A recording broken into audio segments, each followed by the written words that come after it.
आने वाले 1-2 दिनों में भारतीय जनता पार्टी की पहली सूची आ रही है और इस सूची में उत्तर प्रदेश की 80 लोकसभा सीटों को लेकर जो प्रत्याशी हैं वो घोषित हो सकते हैं। बात करें अगर उत्तर प्रदेश की नंबर 1 लोकसभा सहारनपुर की, तो सहारनपुर में 2019 के जब चुनाव हुए थे तब यहाँ पर भारतीय जनता पार्टी की तरफ से राघव लखनपाल शर्मा प्रत्याशी थे, लेकिन गठबंधन के प्रत्याशी हाजी फजलुर रहमान के सामने उन्हें हार का सामना करना पड़ा था। दावेदार सहारनपुर में कई हैं। कौन इस बार सहारनपुर से भाजपा किस पर दाव खेलना पसंद करेगी और किसको अपना प्रत्याशी बना सकती है, इस पर बातचीत करने के लिए सहारनपुर के वरिष्ठ पत्रकार और चुनाव विश्लेषक अवनिंद्र कमल जी हमारे साथ मौजूद हैं। उनसे बात कर लेते हैं। 2019 में ये सीट हाथ से चली गई थी भाजपा की। क्या लगता है कि इस बार भारतीय जनता पार्टी का फिर से जो सांसद रहे हैं, पूर्व सांसद राघव लखनपाल शर्मा, उन पर ही भरोसा जताएगी या फिर कोई और भी दावेदार निकल कर सामने आ सकता है? देखिए, राघव लखनपाल शर्मा की जहाँ तक बात है, वो सबसे प्रबल दावेदार हैं और मुझे लगता है कि जल्द से जितनी हारी हुई सीटें हैं पिछली बार, शायद 15 सीटें 2019 के चुनाव में भारतीय जनता पार्टी के हाथ से निकल गई थी, जिसमें सहारनपुर सीट भी थी, बिजनौर था, नगीना, अमरोहा, संभल, ये सीटें बीजेपी नहीं जीत पाई थी। सहारनपुर इसलिए इम्पॉर्टेंट है कि ये लोकसभा की नंबर 1 सीट है। वैसे भी ये 3 राज्यों के संधि स्थल पर है सहारनपुर जनपद, तो यहाँ जो भी राजनीतिक घटनाक्रम होता है उसका मैसेज पूरत तक जाता है और दूसरे राज्यों को भी प्रभावित करता है। अब बात जहाँ तक राघव लखनपाल शर्मा की है, निस्संदेह वो निर्विवाद छवि के नेता हैं और पढ़े लिखे, सुलझे हुए। 3 बार वो एमएलए रहे हैं। सन 2014 के चुनाव में भी वो चुनाव जीते थे।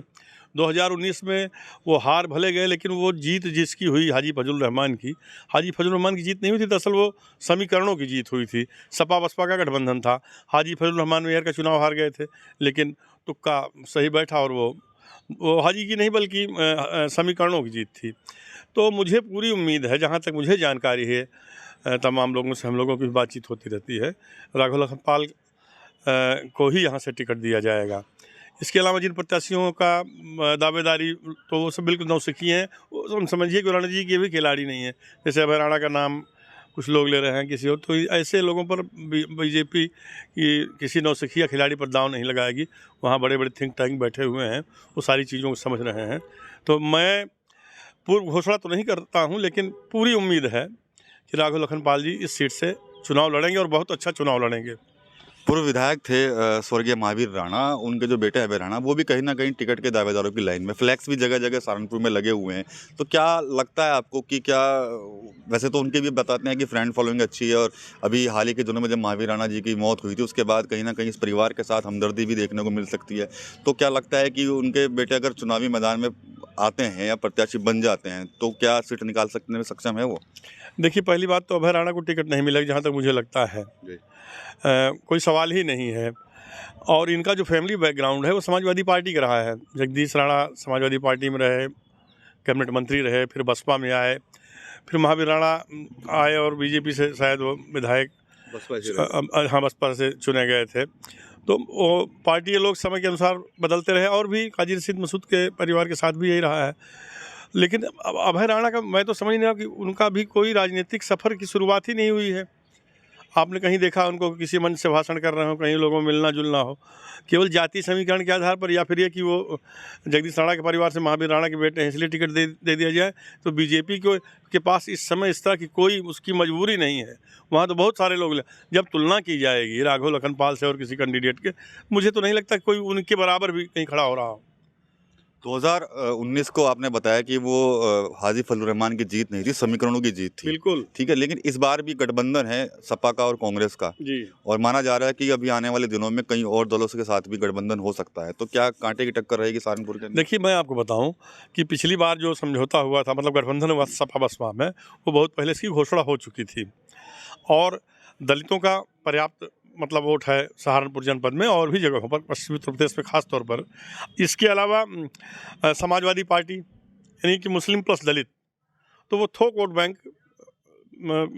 हासिल हो गया बसपा कैंडिडेट गठबंधन के जो थे हाजी फजलुर रहमान, इसलिए वो चुनाव जीत गए। राघव लखनपाल को आप ये देखिए कि 2014 के मुकाबले 2019 में उससे ज़्यादा वोट मिले, फिर भी हार गए। इमरान आ गए तीसरे नंबर पर। तो यहाँ जो लड़ाई होगी, जिसकी भी लड़ाई होगी, बीजेपी से होगी, और बीजेपी बहुत अच्छे फॉर्म में है। टिकट किसी का भी हो, मुझे लगता है कि वो सीट निकाल ले जाएगा। इनका क्या होगा फिर बसपा का? बसपा ने भी मुस्लिम प्रत्याशी उतारा हुआ है यहाँ पर गाड़ा बिरादरी से, तो क्या वो नुकसान करेंगे कहीं ना कहीं? देखिए, अभी तक जैसे पसमानदा समाज को लेकर, यानी कि जो मुसलमानों में पिछड़ी बिरादरी के लोग हैं, उसको लेकर के भाजपा भी अलग जगह रही है, उन पर डोरे डाल रही कि किसी तरह से जो है पसमानदा समाज के लोग उनसे जुड़े हैं। बलिया के जो अंसारी साहब हैं, उनको भी देखिए मंत्री के दर्जे से नवाजा गया, बाद में उनको MLC बनाया गया, इसीलिए। लेकिन अभी भी मुसलमान अगड़ा पिछड़ा नहीं देखता है चुनाव में, वो सिर्फ मुस्लिम देखता है। उनमें उतनी जागरूकता नहीं है। जैसे हिंदुओं में क्या है कि गुज्जर हैं, ठाकुर हैं, जाट हैं, शुक्ला हैं, पांडे हैं, तिवारी, ये चीज़ें हो जाती हैं, भूमिहार हैं, त्यागी। तो वहाँ ऐसा नहीं है, वहाँ तो वन मैन शो हो जाता है। जैसे इमरान मसूद कद्दावर नेता हैं, लड़ते हैं चुनाव, मुस्लिमों का थोक वोट मिलता है, लेकिन उनके आने से क्या होता है, चुनाव हिंदू मुस्लिम हो जाता है। मुस्लिम अगर बम पर वोट कर रहा है इमरान को, तो हिंदू फिर राजा लखनपाल शर्मा को वोट करता है। तो इस बार थोड़ा माहौल अयोध्या में राम मंदिर को लेकर के और तमाम सारी चीज़ें हैं, कुछ इस तरह से सरकार की तमाम योजनाएं हैं जिनका क्रियान्वयन हुआ है, मुफ्त राशन है। तो भारतीय जनता पार्टी दलितों में भी गैर जाटों जो दलित हैं, उनमें भी बहुत अच्छी पैठ बना चुकी है। तो उसको चौतरफा वोटिंग होगी। और 5 विधायक हैं यहाँ बीजेपी के, तो चलिए नकोड़ और गंगोह तो चली गई कैराना में, लेकिन और जो सीटें हैं उनमें सारे लोग मेहनत करेंगे। और सांगठनिक तौर पर देखिए, कोई पार्टी सबसे बड़ी चीज़ है कि वो अपने संगठन से मजबूत होती है। किसी समय कांग्रेस का संगठन मजबूत था तो लंबे अरसे तक शासन किया।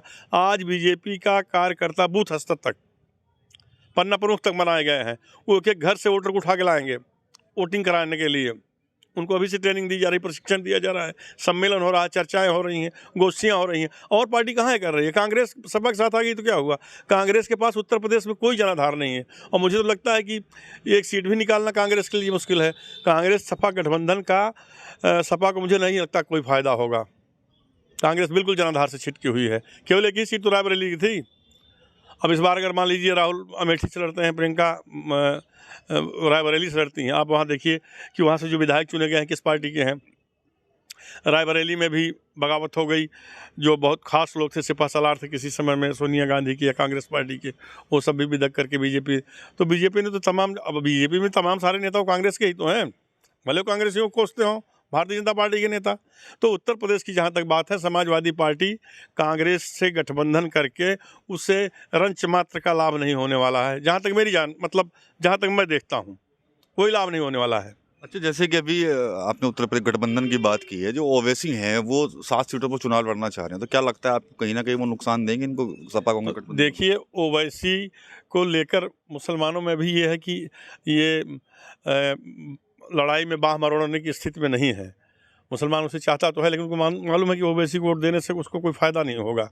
वो समझिए मिट्टी में जा रहा है, तो वो 2-4-6-10 हज़ार वोट काट लेते हैं। उससे नुकसान क्या होता है? समाजवादी पार्टी को होता है। ओवैसी अपनी भाषा में, अपने भाषणों में, अपनी तकरीर में हमेशा सपा पर अटैक करते हैं, कांग्रेस पर अटैक करते हैं, बसपा पर अटैक करते हैं, और कहते हैं कि मुसलमानों एक हो जाओ। लेकिन उनकी वोटर संख्या कहाँ इतनी? उनकी संख्या इतनी नहीं है। आप देखिए पूरी संसद में कितने मुसलमान सांसद हैं।